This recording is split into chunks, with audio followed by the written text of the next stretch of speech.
take a look at the conditions in Mexico this morning. Zeta made landfall late last night as the hurricane on the Yucatan Peninsula. Next, it moves into the Gulf of Mexico and towards Louisiana's coast. Thank you for joining us for the early edition of the Eyewitness Morning News on this Tuesday, October 27th. I'm Sheba Turk. Leslie has the morning off. Zeta did weaken into a tropical storm overnight. Let's get straight over to local weather expert Dave for the latest on Zeta's path. And not looking good at those conditions in Mexico, Dave.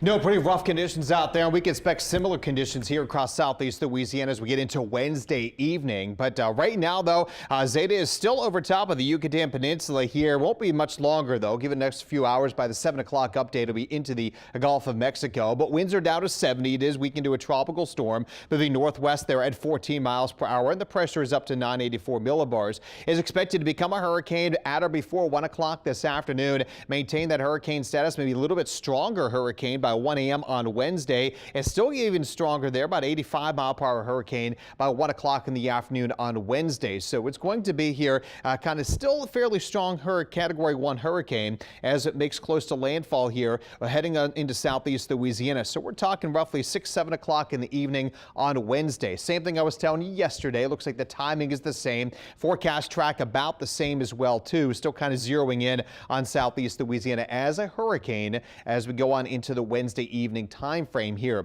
It'll be quickly moving over top of us because you can see by 1 o'clock in the afternoon on Wednesday, it's in the Gulf waters. But by 1 a.m. on Thursday, it's a tropical storm north of Mobile, Alabama. So it'll be coming through fairly quickly, but still producing a pretty mean punch here as it moves on in. And it'll continue to quickly racing its way towards Charlotte and eventually on into the Atlantic Ocean there as a non-tropical low at that point. But we are going to be dealing with, again, hurricane conditions expected across southeast Louisiana. Hurricane warnings are in effect now here for the land areas. So we'll continue looking at this as we go forward here.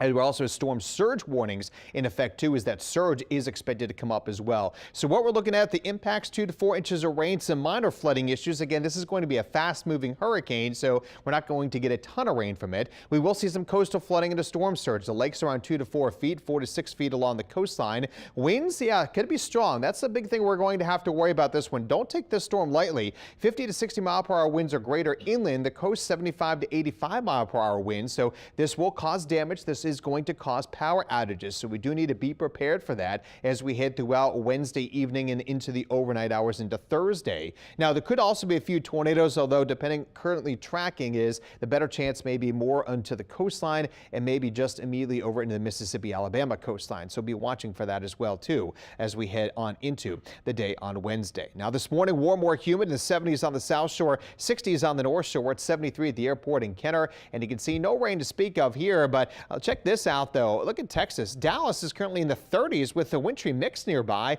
and the western part of Texas dealing with snow. That's the front. If this would just move through faster, it would deflect Zeta off to the east of us, and we wouldn't have to deal with it. Unfortunately, the timing does not look like that's going to happen, but what would be crazy is we'll have a hurricane on Wednesday, the cold front coming through on Thursday morning, and then we'll have some much cooler weather in the wake of this front, or this hurricane. So usually, you know, it's so warm and humid after a hurricane, well, or dry, but it's not going to be the case this time.